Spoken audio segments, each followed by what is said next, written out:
Okay, good evening, everyone. It is 7 o'clock. Last time I did a webinar, people got very cross that I didn't start at 7.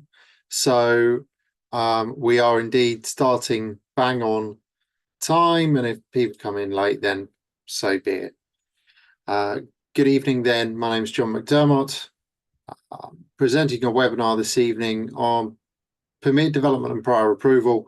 This is a general update to the current game that exists with permitted development and prior approval. For those of you wanting to record tonight, I'm recording this one and it will be shared via the TPX website in post. So please don't repeatedly ask to record because the answer is going to be no. I'm recording it at our end. Right. Let's get going, everyone. I hope you can all see my screen okay, and we can make a start.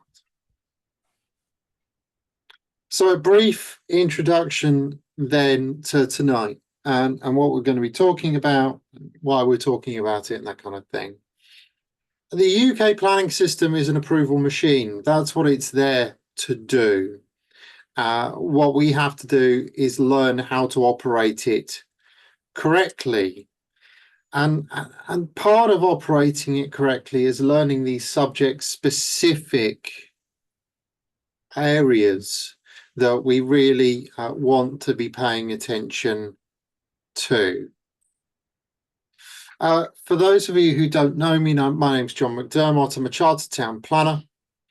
I've got 23 years experience now. I've written it up there like an obituary. It's not. It's just how I wrote it.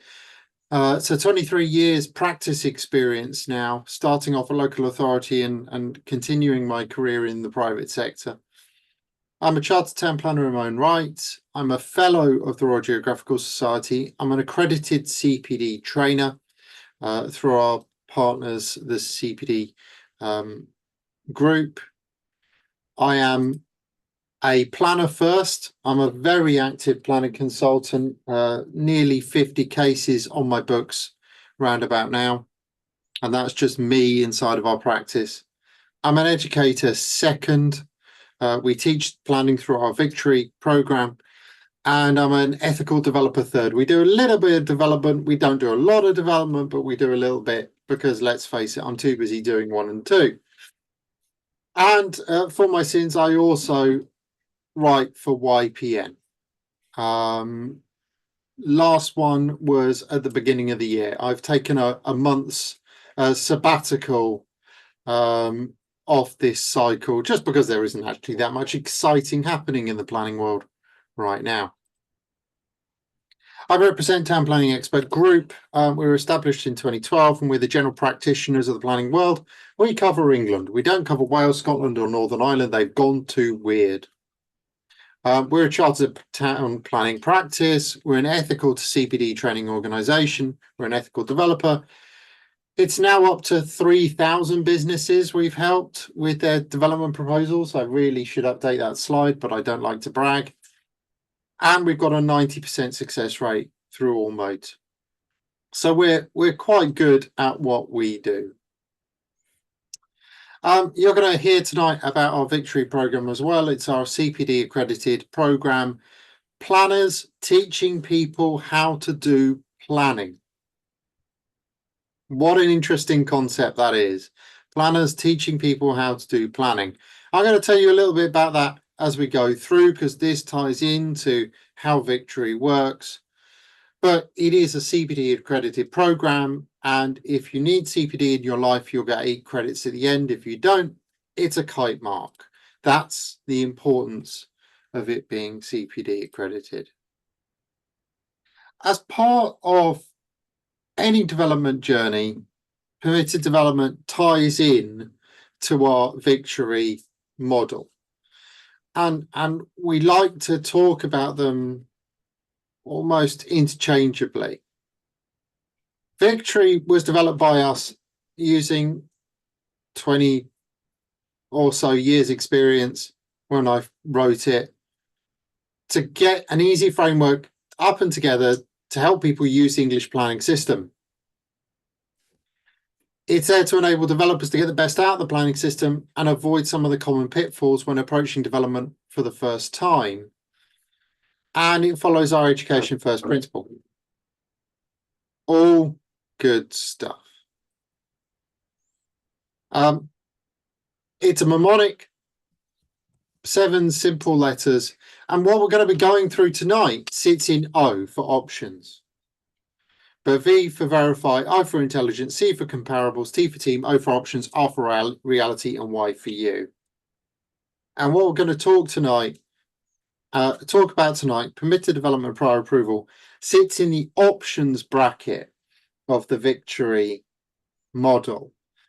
It's there to try and help you work out what happens if step 1 goes wrong, or step 2 goes wrong, or step 3 goes wrong. I'm only going to show this slide twice, once now, once at the end. I'm only doing one course this year. It's in June on the 7th. That's the price. That's the link to book it. That's what you get for it. I'll talk about it at the end for those who stay on and are interested to hear about it. But I'm going to get straight into the content from here on out. Okay?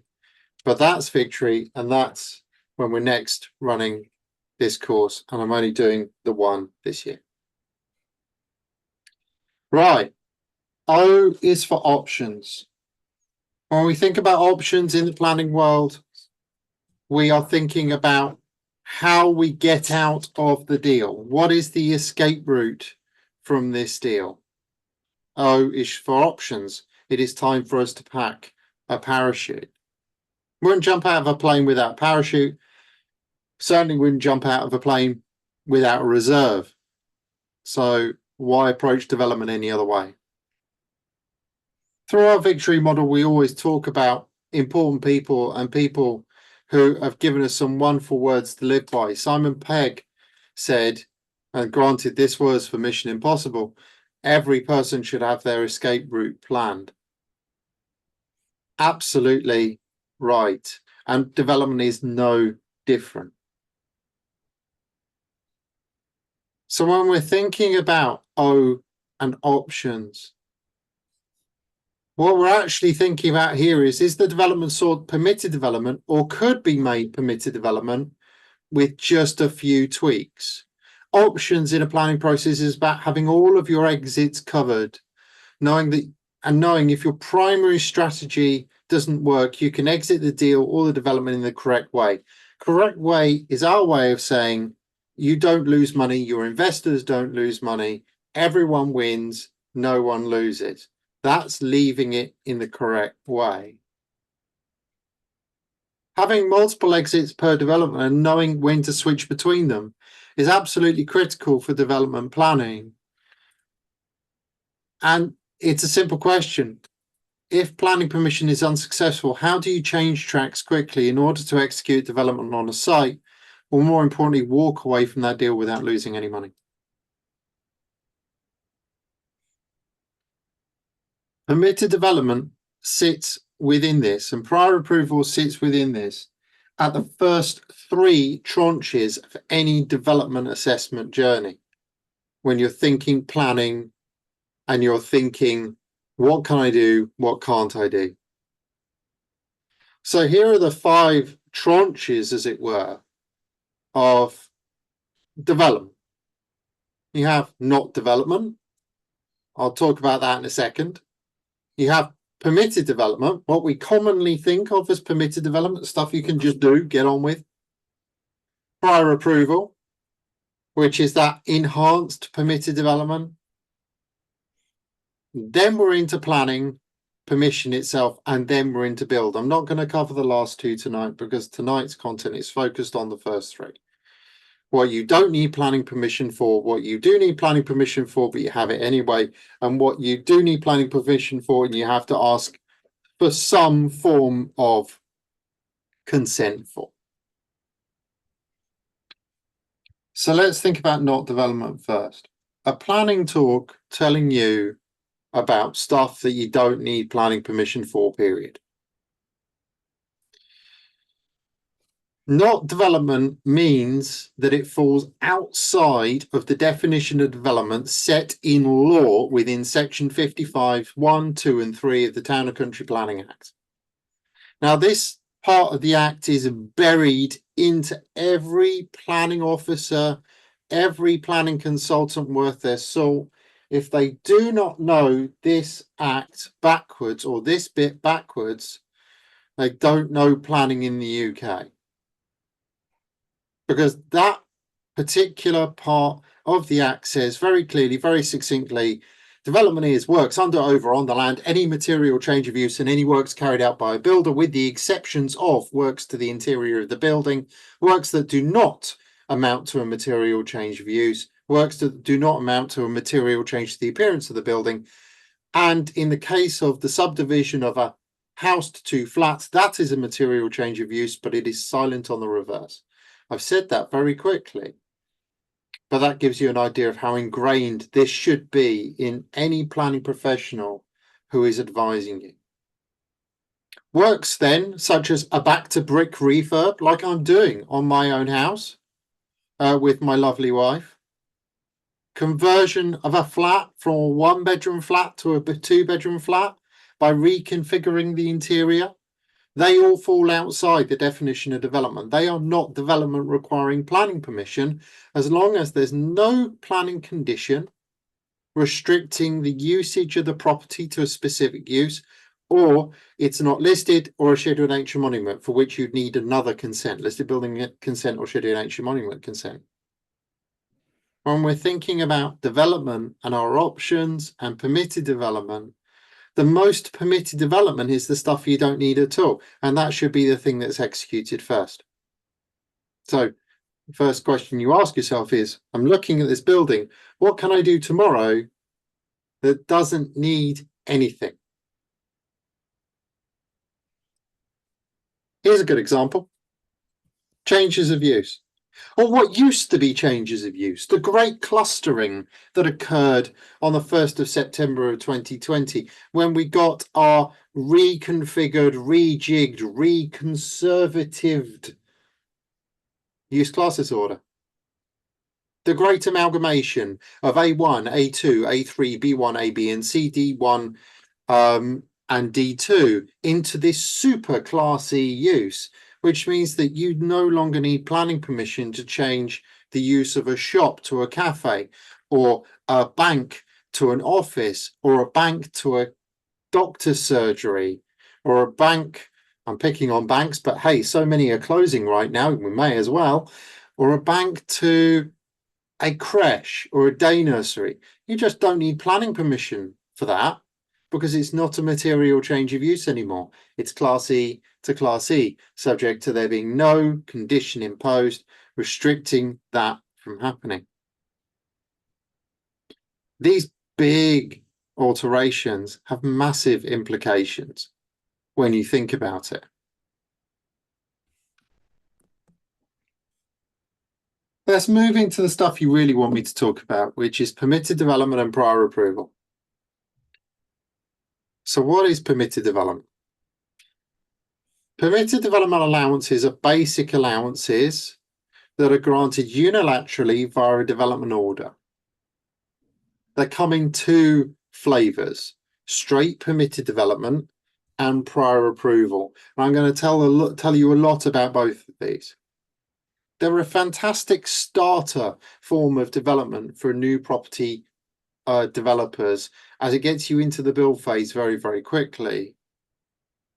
And what you can do as permitted development, at least straight permitted development, is limited, as is the net improvement to the value of the property. This is straight permitted development now we're talking about, not prior approval. Permitted development and prior approval come from the same place, the General Permitted Development England Order 2015 as amended.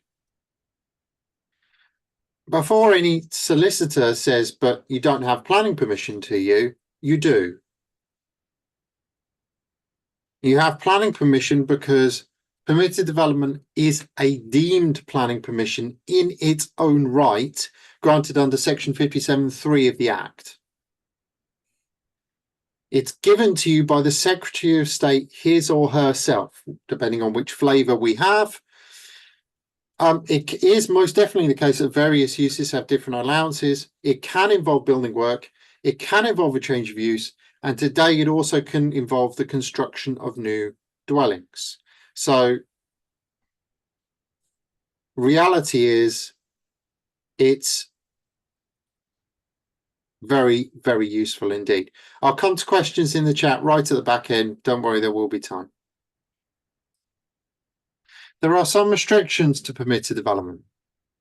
Generally, it doesn't apply in national parks, conservation areas, listed buildings, triple SIs, or explosive hazard areas, but there are massive and notable exceptions to this. No one permitted development allowance is similar. You have to read them independently of each other, albeit there are allowances that merge and cross, and we will talk about that. Councils can remove rights for Article 4 directions, and this is becoming frighteningly common now. We've just seen a council in Cambridgeshire strip its HMO Article 4 directions away in one village because it felt like it. And councils can remove rights on property through planning conditions as well. It is important to do history checking whenever you're looking at new property to see if that's happened. You will see definitions that say you can or cannot do this in Article 2.3 land. So what I've done here is provided a very helpful list as to what Article 2.3 land actually is. That is land within an area designated as a conservation area, an area of outstanding natural beauty, now known as the national landscape, an area specified by the Secretary of State under the Wildlife and Countryside Act for enhancement, protection and natural beauty, the Norfolk Broads, a national park or a World Heritage Site. Those are our Article 2.3 pieces of land. And most of the time, if you're in one of those, you have restricted or removed permitted development rights. The important difference between PD and prior approval is this. A straight permitted development allowance does not require you to do anything at all. It doesn't require you to ring the council, talk to the council, aside from building control, of course. You're not required to do that. It's in your interest to do that. And if you're refinancing off the back of it, it's most definitely in your interest to do it. But you're not required to do it.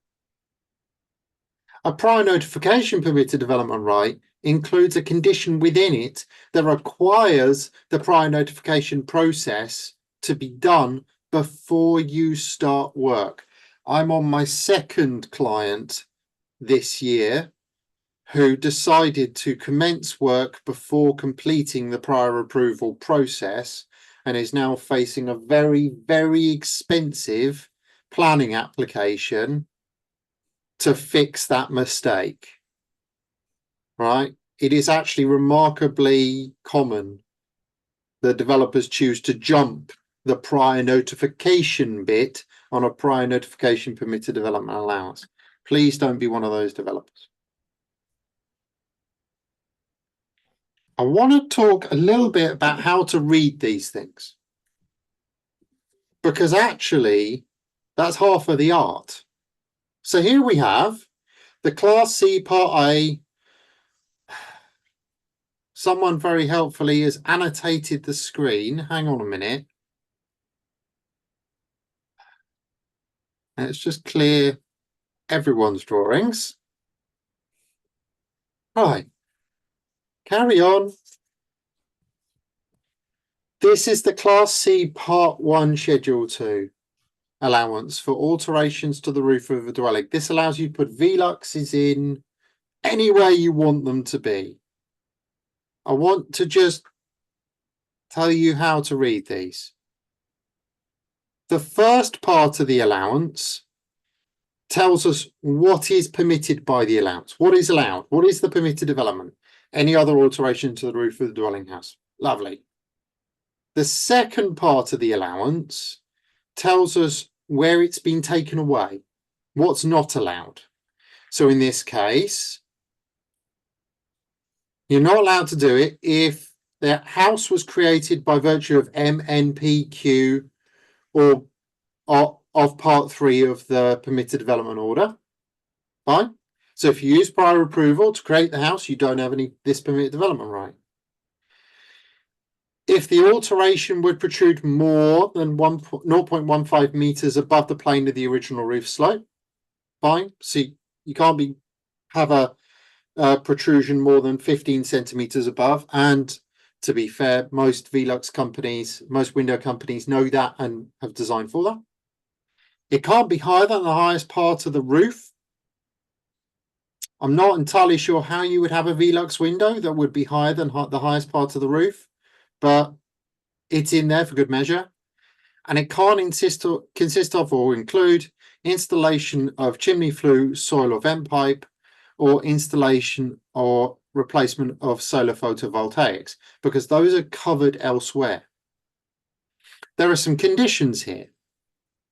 You'll note here, it doesn't say, does it, that I can't do this in a conservation area, or I can't do it on Article 2.3 land, or I can't do it on a listed building, because listed buildings still have permitted development rights. They're just restricted. Doesn't say any of that.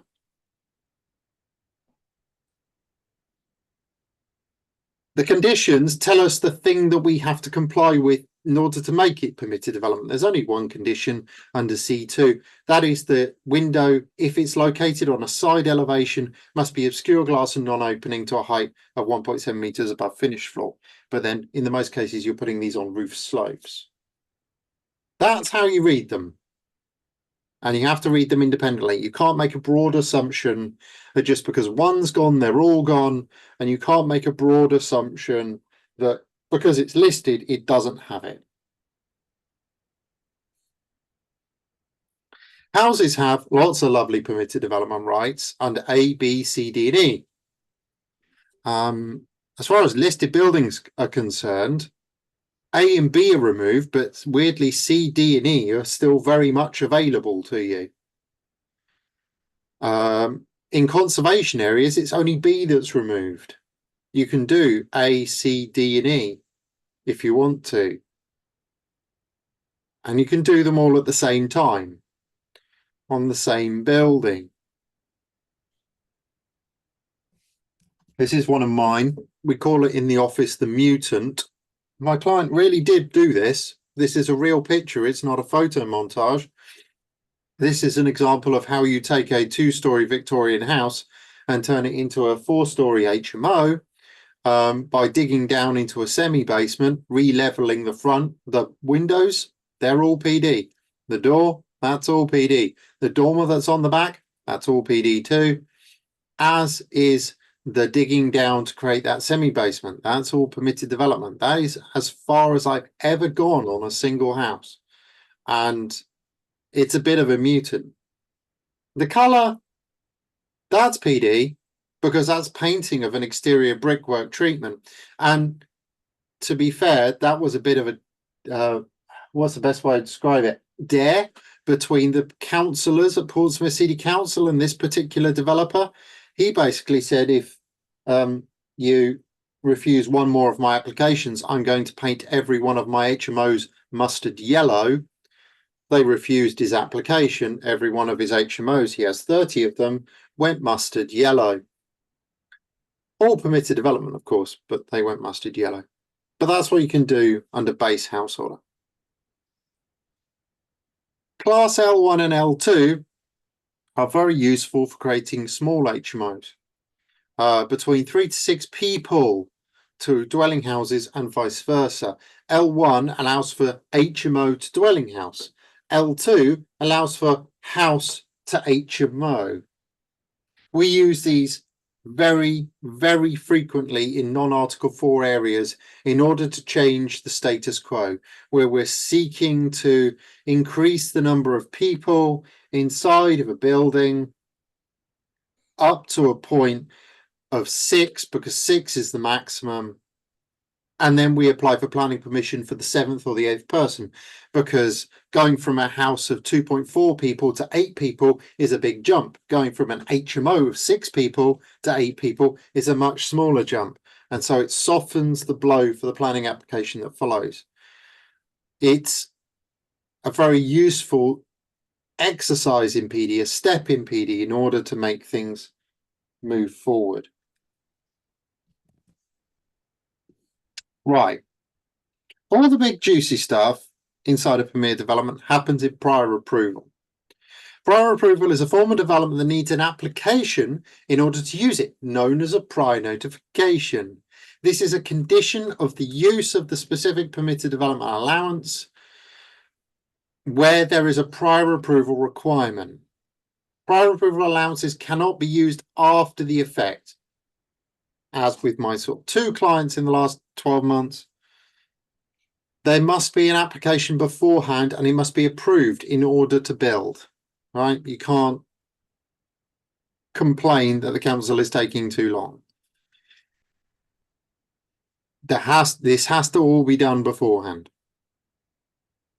So the allowances in the latter years of the Tory government were substantially enhanced, and some were proposed to be altered again. That was never done, but it's still on the statute books and might actually happen if Angela gets the bit between her teeth and actually gets on with it.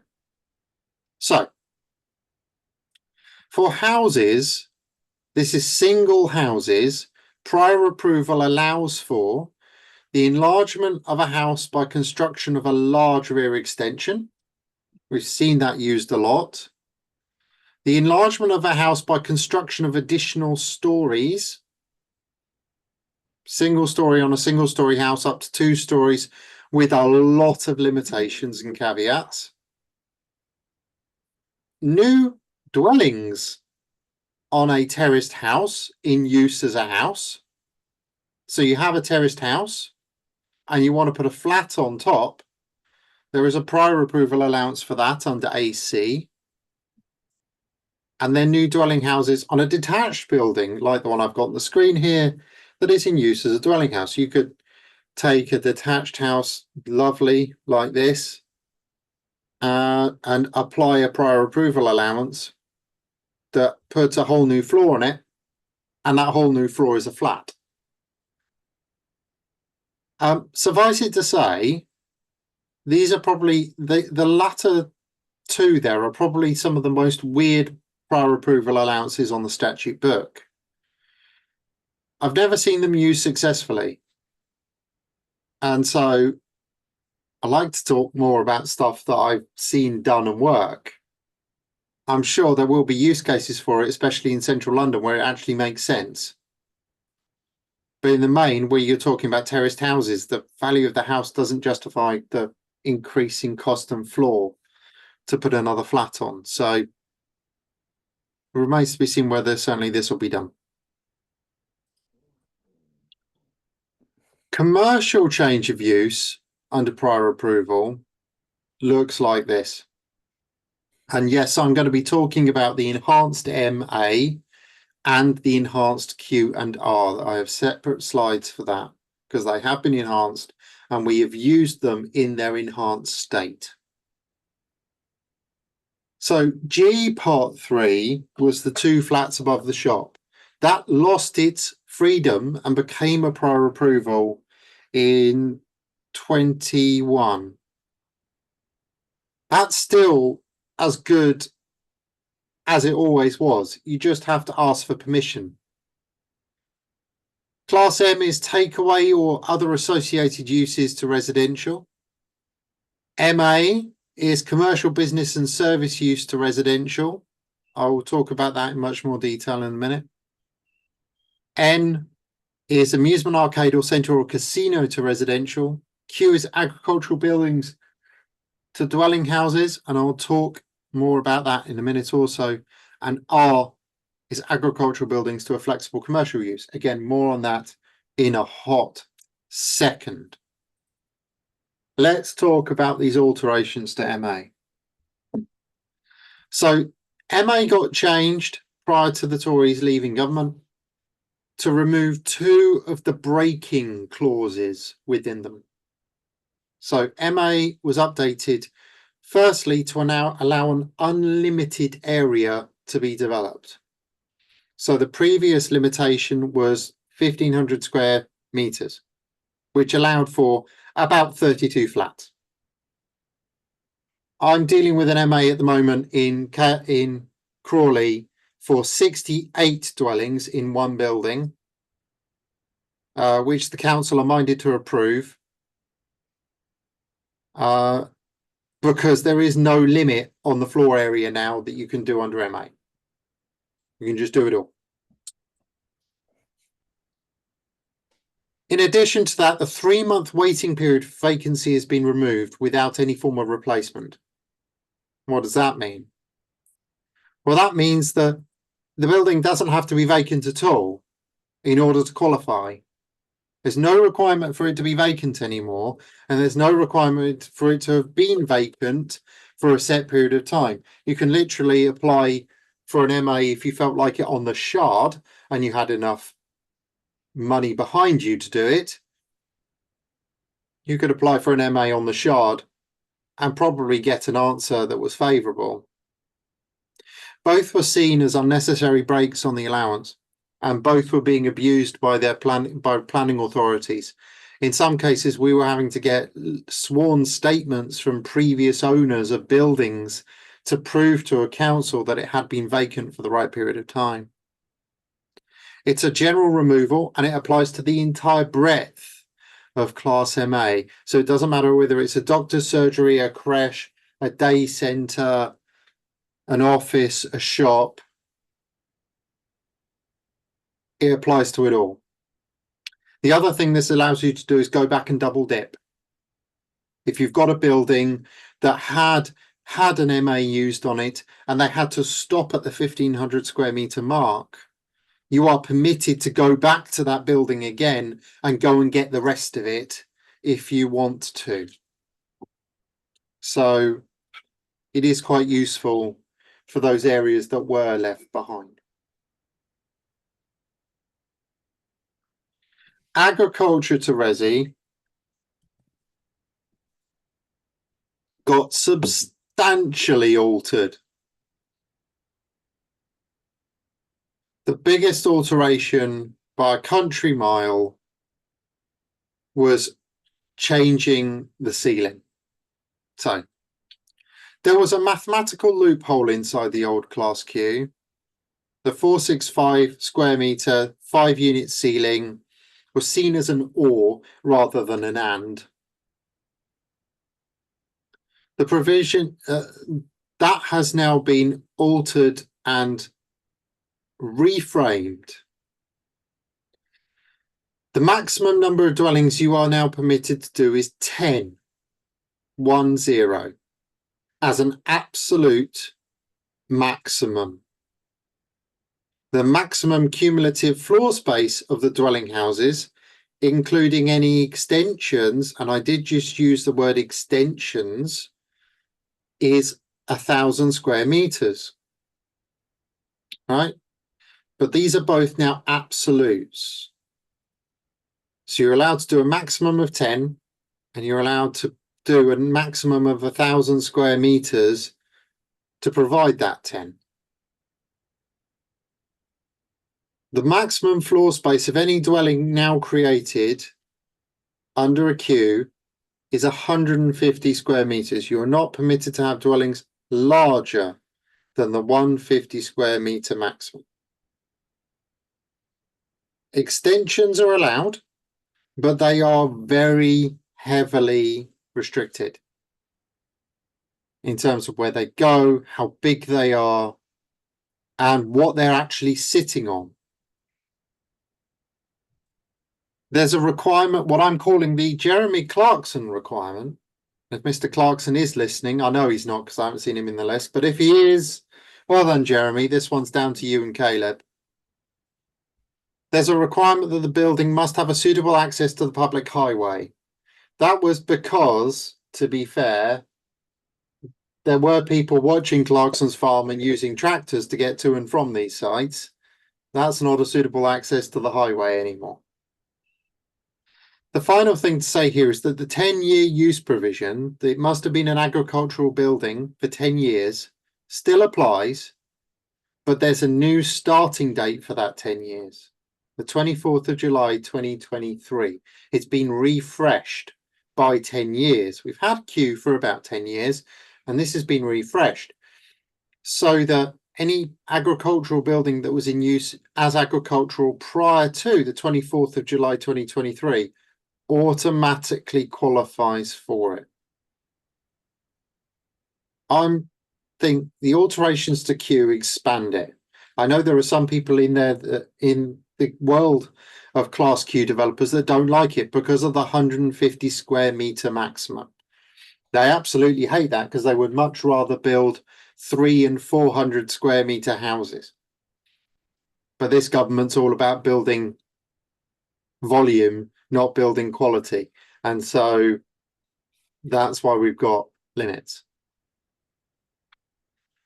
R, also in force now, is also amended to bring it into parity with Q. R provides for a flexible agricultural use incorporating B2, B8, C1 hotel, Class E, that's all parts of Class E, by the way, and Class F2C, which is outdoor sport and recreation, or for the provision of agricultural training.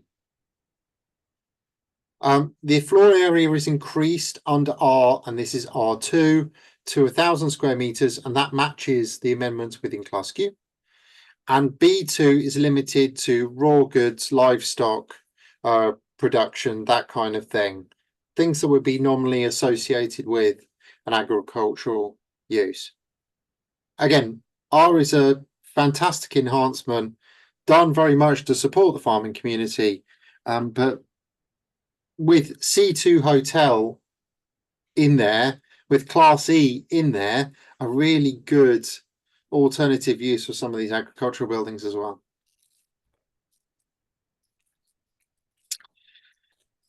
Turning back to new dwellings on existing buildings, prior approval provides for Class A Part 20, new dwelling houses on detached block of flats.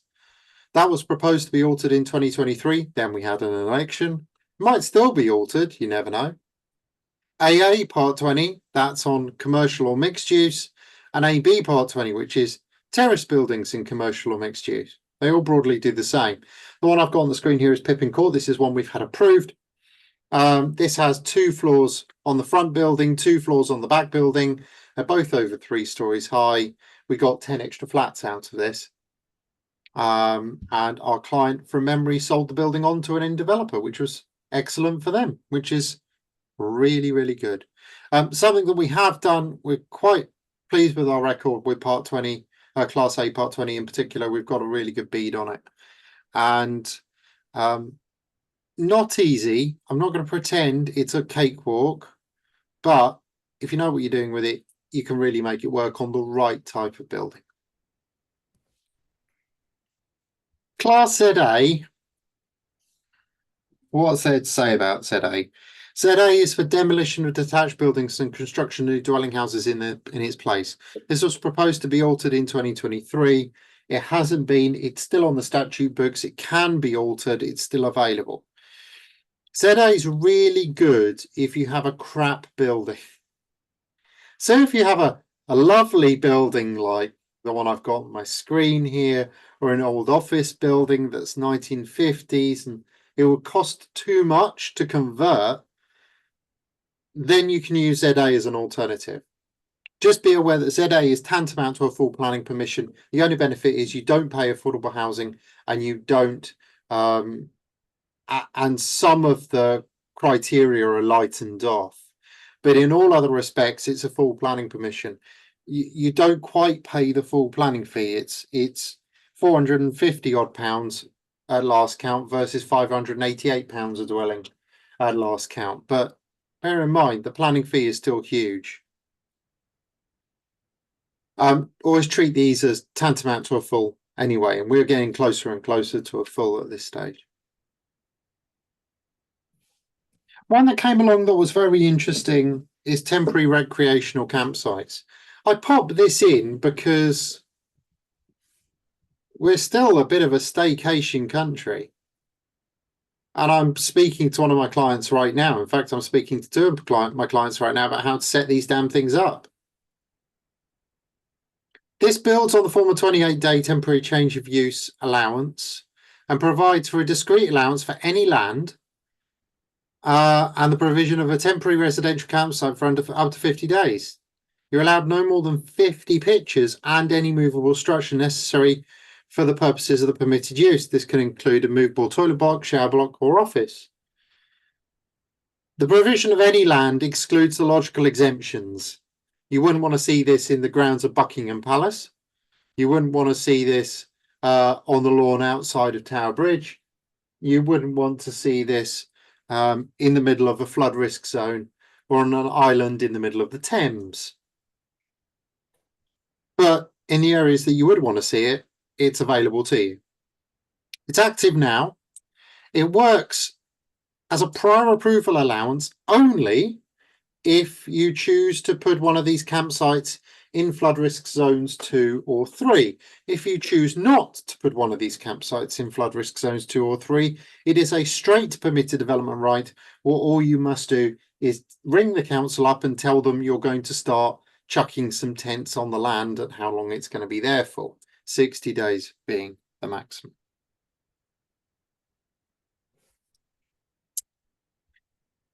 Final words on permitted development. I'm going to talk a little bit about stacking here. What is stacking and why is it important? It's really tempting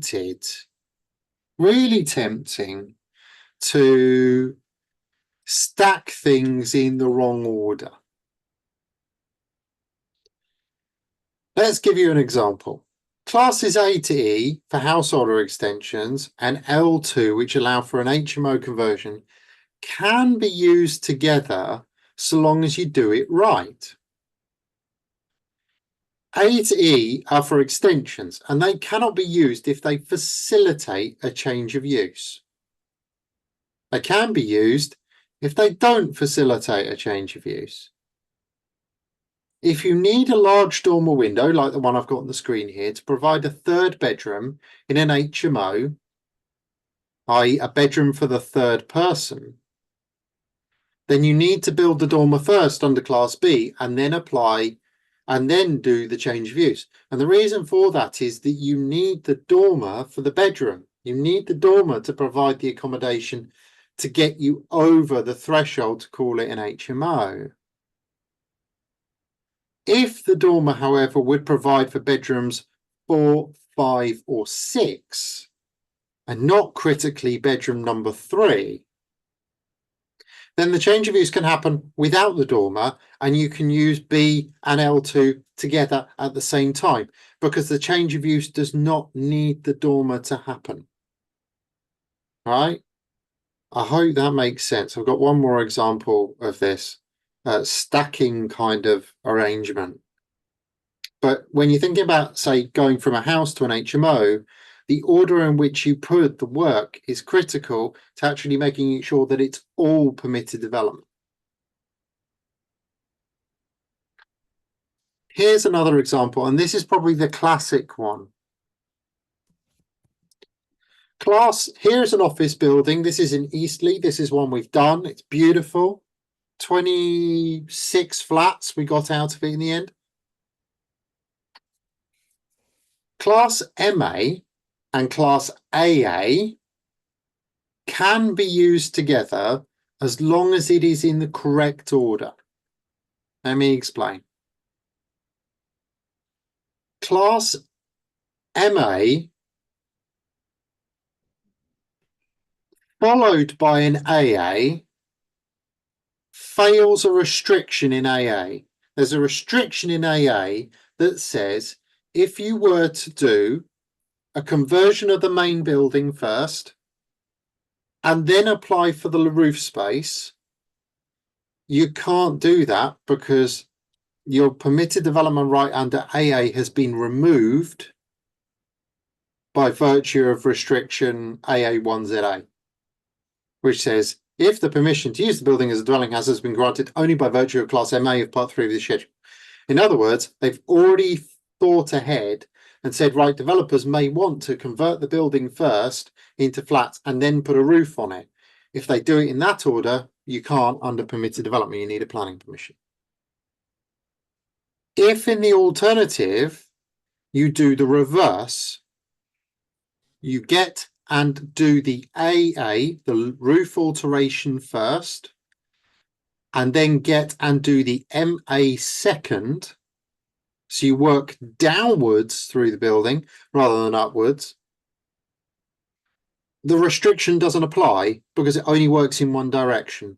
And so if done in that specific order, it stacks correctly. You can do the top and then do the bottom. If you do the bottom and then the top, you've run out of luck and you need to go to a planning permission for that top bit. Ordering and stacking, therefore, is fundamental and everything.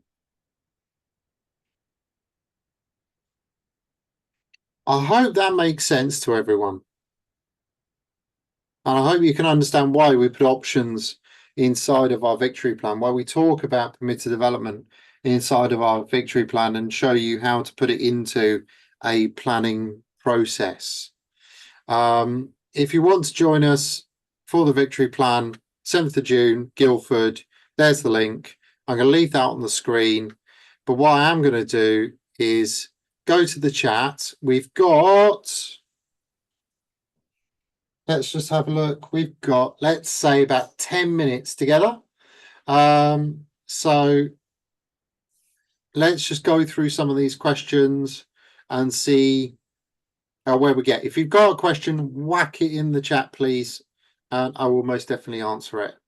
So, Anil says, how about office to Class E? Well, office is already Class E to any other Class E use that would not need planning permission because an office was B1A, became E in 2020. So that would be E to E, no development, no planning permission required, no development there, unless there is a condition holding it to the office use, and then you would have to apply to vary or remove the condition.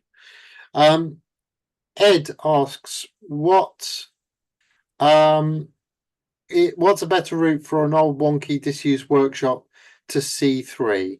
Flat for new windows, an MA or Class ZA? Oh, great question. We can do either. I personally prefer MA and a planning application over a ZA because there you're dealing with some knowns. Plus the fact that the planning fees tend to be a bit more friendly. I would prefer that over anything else. In terms of ordering and stacking, are you saying that the work needs to be completed or just applied for? Completed is the answer, unfortunately. You could apply for a prior approval, but if you've done something ahead of that, ahead of starting it to scupper the prior approval, then your prior approval can actually be taken away. So yeah, it has to be completed. The use has to have changed. Neil asks, why is it prior approval if you still have to apply for the approval? It's just the terminology, Neil. You apply for approval in prior approval prior to commencement of works. It's just the terminology. You're actually making a prior notification to the council and they give prior approval. It's just, we colloquially call it a prior approval application. Ian asks, what about a detached workshop formerly used to maintain agricultural machinery? Can this be demolished and a new dwelling constructed? Great question. It all depends on the use class of that building. If it started off as an agricultural building on a farm and they never got planning permission to change it to an agricultural workshop, then arguably it's still agricultural. If it was always a workshop use, and so long as it is compatible with a residential environment, then it is E light industrial and would be ZA compatible, but it all depends on the use class. Temporary campsites, can you do that in any field? No, I did say avoid the normal key exemptions, conservation area, triple SI, national landscape, they're all taken out. So, John, is there a shortcut for agricultural to resi to avoid the 10-year rule, such as agricultural to industrial, then industrial to resi, etc.? Yes, you could, but you are shortcutting it just by 2 years. You would need planning permission to go from agriculture to a true Class E use, because the R use doesn't really give you a true use. And you lose any onward permit development right from there. So it needs a planning permission to go from agriculture to E, and then you have to wait 2 years from that point, because E still has this 2-year maturity period, or MA still has this 2-year maturity period in it. Best routes for Alex asks, best route for getting a house on a farm I used to live on, no building on site. That is still agricultural exemptions at para 84 of the framework. Alice, see if you can fit into one of those. Ollie, although you've never seen an AC or a flat and terrace house, how would you see an advantage using as fallback leveraging position? Oh, great question. It is a powerful fallback. It is a powerful fallback because it's something that's granted by the Secretary of State, for which the council have to assess it against the fallback allowances. What I would say is be careful what you wish for. You might fall into the trap that the planning authority then turn around and say, all right, then you said you can build it, build it. And I have seen a couple of prior approvals, certainly, where it is not possible to do the prior approval because of building control, for example. So if you're going to use fallback, there has to be a reasonable prospect that you're actually going to do it. So do be a little bit careful. Andrew, if you submit a prior approval and the response is prior approval not required, what does that mean? Can I still do work? Prior approval not required means it's an unfettered permission. What the council has basically done is said, we're happy with this. You comply in full, and we don't need to do anything with you. Now, you cannot do a Section 73 variation on a prior approval. You can't, there's no form of amendment route at all. And so you do have to resubmit the whole thing if you're wanting to change it.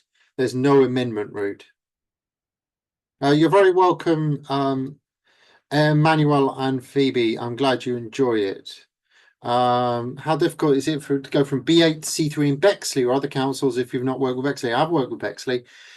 B8 is light industrial, is a storage and distribution use. And it would all be down to where is it? If it's in an industrial estate, then you're going to be fighting policy. Very difficult. If it's in the middle of a residential street, then it might be the case that the council are completely happy with it, but check local policy. 3 questions to go, then we are going to stop. Z says, you mentioned the planning order. Can prior approval be used to revise the scheme on an existing planning consent that has not been implemented? Yes, it can. If you are able to do that. Only if you fall within one of the correct use classes and meet all of the other restrictions. 2 questions to go, and then we are going to stop. So I'm sorry to those who are still typing in questions. I've got to draw the line somewhere. Ian says, can I put a new story on a 3-bed detached dwelling to make it a 4-bed unit? Granted, side windows will need to be fixed and obscured. The answer to that is there is a prior approval allowance under AA Part 1. Please do check to make sure you are compatible with that allowance, because if you're not compatible with the allowance, then it has to be a no. But technically, AA Part 1 provides for it subject to its restrictions. And then Sarah gets the final word. I have a site available in Bridlington, all commercial at present. Large part of it's a sales room, auction room. Current owner has suggested that it could be converted to residential, however, it doesn't have any external land. In your view, do you think it stands a chance? Can it be done under PD? Internal, bin store and bike store, good proposition as it stands, 3 commercial units. Great. Sarah, I've done one without external land. And yes, we had to do internal bin and bike stores. It's actually more of a building control problem than a planning problem, primarily because of odor, fumes, ventilation necessary from the bin stores themselves. As long as you can show that you're providing adequate internal storage for those items, then that's absolutely fine. Do check the use class though, because it's saying it's an auction room. You want to make sure that fits within E. Some auction rooms are sitting on an old sui generis planning permission. I'm sorry, everyone who's still adding questions. I did say I was going to cut it off there, and I have, and I will. So there we go. I hope that's been interesting to everyone. My colleague Jamie will circulate a recording of the presentation to you all, because you all very kindly decided to join us tonight. If you are going to join us for victory, there are the details once again, but I will wish you a very pleasant evening. Good night.